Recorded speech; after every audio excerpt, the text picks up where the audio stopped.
are not being very truthful and open and forward about, what's going on there, which was, a major part of the concern. Folks are sharing their concerns tonight, just hours after a protest demanding answers from the company.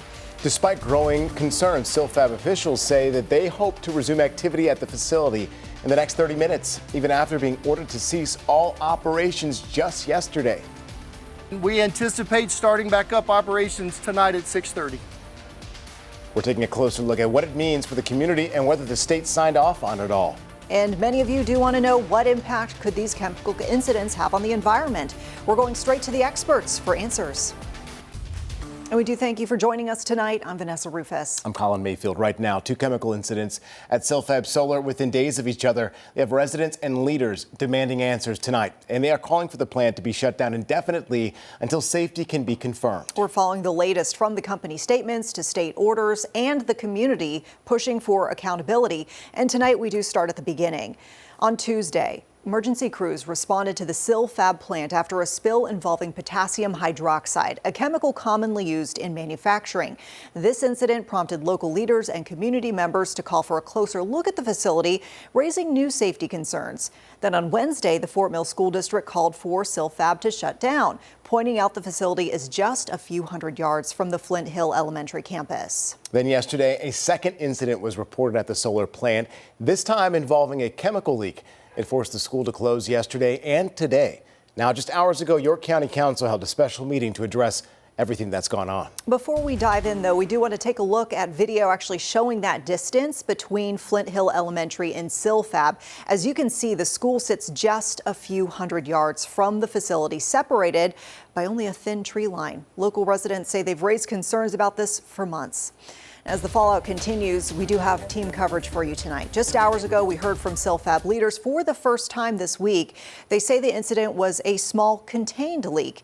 And WCNC Charlotte's Anna King is at the facility with the latest, including the company's plan to resume in just 30 minutes, despite that stop order from the South Carolina Department of Environmental Services. Walker Lawson is tracking the community response from county leaders and residents who gathered at today's protest. We're going to start with Anna.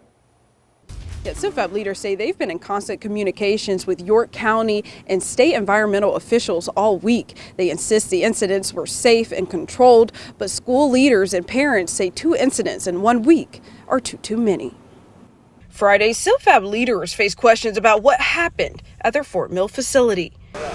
Director of Operations Greg Basson says when Tuesday's chemical spill was discovered, staff moved quickly to control it before calling in emergency responders. When we first discovered the leak, our first step was to contain it. Once it became clear that it needed more support, we called in York County Emergency Services and shared with them this worst case scenario. The second incident Thursday morning, Basson says was not a leak at all, but a small drip that was already contained. Basson disputes characterizing that incident as a major event, saying it never reached the level of an emergency. Still, the Fort Mill School District chose to close Flint Hill Elementary out of caution, since the school is located less than a mile from the facility. During the press conference, Basson also apologized to the families. I want to express my sincere apology and concern to the parents. I know your lives were disrupted. It's unfortunate, but it wasn't necessary. Thursday's issue involved hydrofluoric acid, while Tuesday's spill included potassium hydroxide. Silfab says the potassium hydroxide was diluted to about 0.03%. Susan Richards, biochemistry professor at USC, says even small concentrations can be dangerous. It does essentially the same kinds of things that a strong acid would do.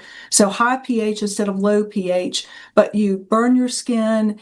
If a lot of this got out into the river, then it could kill a lot of fish. Pretty much all aquatic life, would be killed in a matter of minutes. Basson says the company will review its procedures and make any necessary changes. The Silfab will investigate what, if any, steps are needed to prevent anything like this from happening in the future.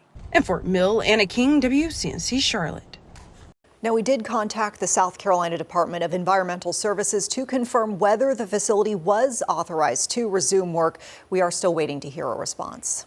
As we mentioned at the top of the hour, dozens of people gathered in Fort Mill tonight to protest the company. Many say they've been raising concerns for years and warned the facility should never have been built in Fort Mill in the first place. WCNC Charlotte's Walker Lawson was at that protest, is joining us now with this growing reaction from the community.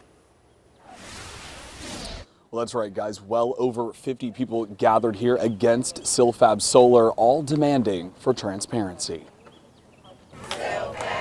Calls for action against Silfab Solar are growing louder. Friday afternoon, parents, grandparents, and concerned community members filled Walter Elisha Park in Fort Mill, holding signs and demanding answers. We feel that Silfab is not being truthful, is not being honest. We need an investigation.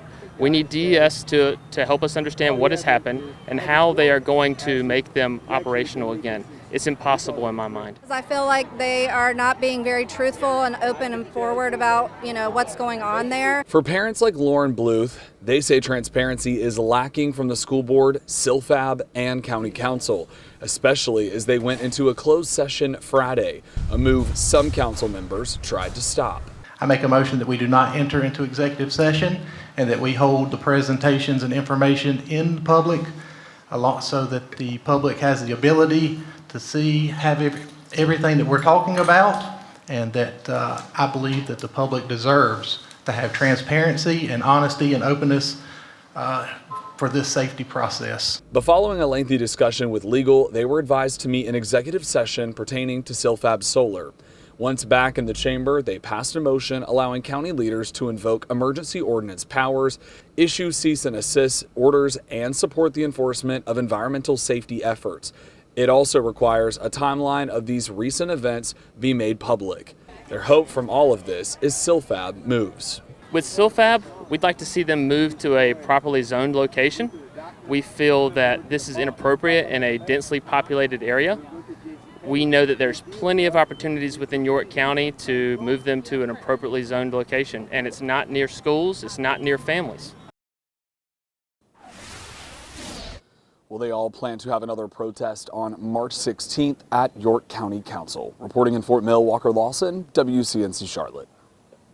Well, tonight, many of you are asking what chemical leaks really mean for the environment and, of course, for your family. On WCNC Plus streaming, we spoke with a biochemistry expert at the University of South Carolina to get some insight on the risks. Nasty for the environment too. I mean, it's a toxin, a strong, potent toxin. So other animals around, if it got spilled into water, the fish, all the aquatic life, if it went into a nearby creek or river, not good. And if it seeped into groundwater, we have wells, not good either. So it could really damage the environment too, not just us as humans. After chemical incidents like this, your safety always comes first. Experts say the key step is to stay indoors with doors and windows closed. Also, if local authorities issue an evacuation, follow those instructions immediately. You should avoid any contact with any spilled chemicals, and if you feel dizzy, have trouble breathing, or notice irritation in your eyes or maybe skin, you should seek medical attention right away.